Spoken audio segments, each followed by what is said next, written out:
Haditsnya dari Abu Umamah radhiyallahu anhu, ia berkata, Nabi SAW bersabda, man qara ayat al-kursi fi duburi kulli salatin maktubatin lam yamna'hu min dukhulil jannati illa an yamut. Siapa saja yang membaca ayat kursi, ini satu ayat kursi ini dalam surah Al-Baqarah, cuma satu ayat. Siapa yang membaca ayat kursi ini setiap selesai sholat wajib, dia tidak bicara sama orang, habis selesai sholat berzikir, diantaranya baca ayat kursi, tidak ada sesuatu pun yang menghalanginya untuk masuk ke dalam surga kecuali dia meninggal. Jadi maknanya adalah kalau Bapak Ibu gabungin antara sholat wajib 5 waktu dengan baca Quran sudah cukup dapat tiket ke surga. Tapi syaratnya sholat 5 waktu dan baca ayat kursi. Gitu. Tidak bisa baca ayat kursi lalu tidak sholat lalu anggap bisa masuk surga. Karena ini syaratnya. Dia baca setiap kali habis sholat wajib ayat kursi, maka dia akan masuk ke dalam surga.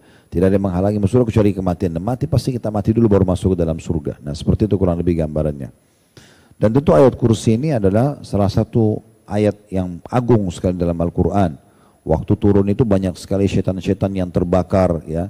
Waktu dalam beberapa riwayat disebutkan karena memang dahsyatnya ayat ini. Dan ayat ini memang disuruh baca banyak dalam banyak keadaan. Dan paling kuat untuk mengusir gangguan syaitan. Ya. Makanya dan juga membatalkan sihir-sihir gitu ya. Makanya pernah disebutkan Abu Hurairah radhiyallahu anhu pernah menangkap seseorang yang mencuri makanan di tempat penyimpanan makanan muslimin. Ya. Maka waktu ditangkap orang itu mengatakan kalau kau mau melepaskan saya, karena Abu Hurairah bilang saya akan bawa kau ke Nabi, gitu kan. Maka dia bilang kalau kamu tolong lepaskan saya karena saya ini orang susah, saya butuh ini dan itu misalnya gitu ya. Dia katakan gitu. Maka Abu Hurairah maafkan. Lalu kemudian pagi-pagi subuh ketemu sama Nabi. Nabi tanya, wahai Abu Hurairah bagaimana dengan pengunjungmu semalam? Orang yang datang semalam itu. Dia bilang ya Rasulullah dia mau ambil makanan dia curi tapi dia bilang dia orang miskin, dia susah, dia minta tolong dilepaskan, saya lepaskan. Kata Nabi SAW dia telah berdusta. Dia akan kembali lagi besok malam. Atau malam nanti gitu kan.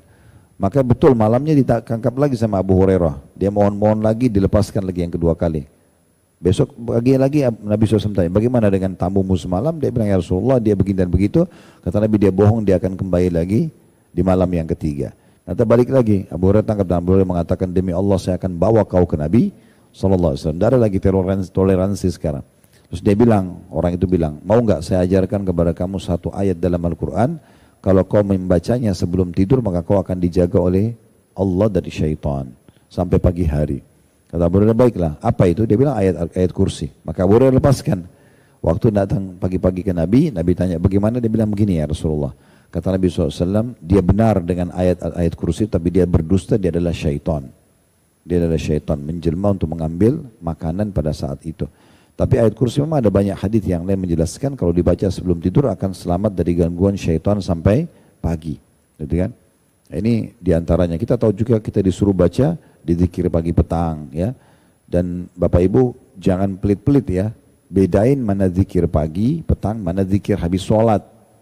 Hadis tadi yang kita baca ini adalah membaca ayat kursi habis sholat.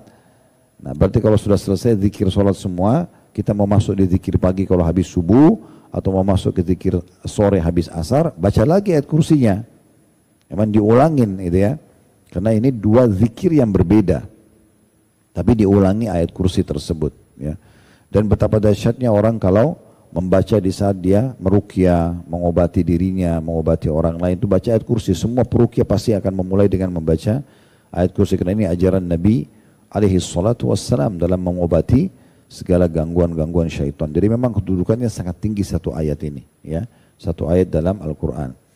Dari hadits ini kita ambil pelajaran bahwasanya pentingnya untuk menjaga ayat kursi, menghafalnya, memahami maknanya gitu ya. Dan makna ayat kursi, ayat adalah tanda-tanda kebesaran Allah. Kursi adalah kalau dalam bahasa Arab itu tempat pijakan kaki raja di singgasana. Itu namanya kursi. Ya. Di atasnya pijakan kaki itu biasa kalau di singgasana ada singgasananya. Kalau raja biasa mau naik ke kursi duduk, maka dia injak satu pijakan, nah kemudian baru naik ke singgasananya. Nah itu pijakan itu namanya kursi dalam bahasa Arab. Allah menggambarkan tentang arsy-nya, singgasananya Allah itu ada kursinya. Kita tidak usah bayangkan itu seperti makhluk ya. Karena memang ciptaan Allah yang paling besar, umumnya ulama mengatakan adalah arsh, makhluknya Allah SWT. Nah, untuk menggambarkan besarnya arsh itu, sudah cukup dengan satu ayat kursi. Allah mengatakan, wasi'a kursiyuhu samawati wal ard. Kursinya Allah, pijakan di singgasana Allah itu, meluasi dan menutupi seluruh langit dan bumi. Wasi'a kursiyuhu samawati wal ard, artinya pijakan kursi itu menutupi semua langit dan bumi. Betapa luasnya itu. Bagaimana dengan arshnya? Singgasananya jauh lebih besar lagi dari itu. Jauh lebih besar lagi dari itu, ya.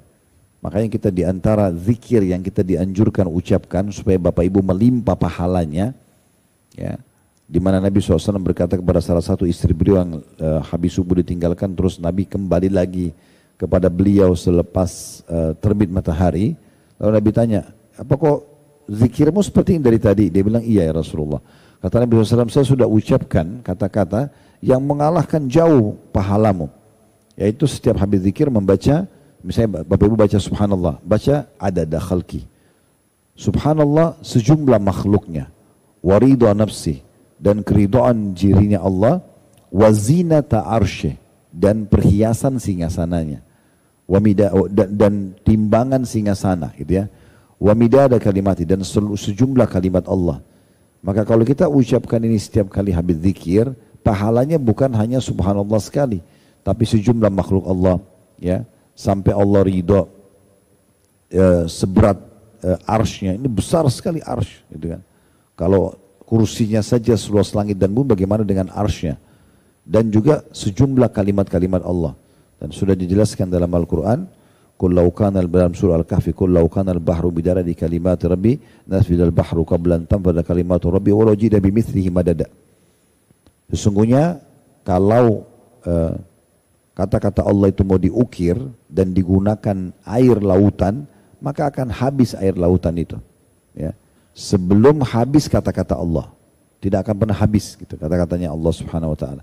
Maka kita kalau baca subhanallah misalnya dan kita ucapkan itu, maka kita seperti mengharapkan Allah kasih pahala sejumlah kalimat-kalimat Allah. Itu ajaran dari Nabi SAW. Nah, itu contohnya.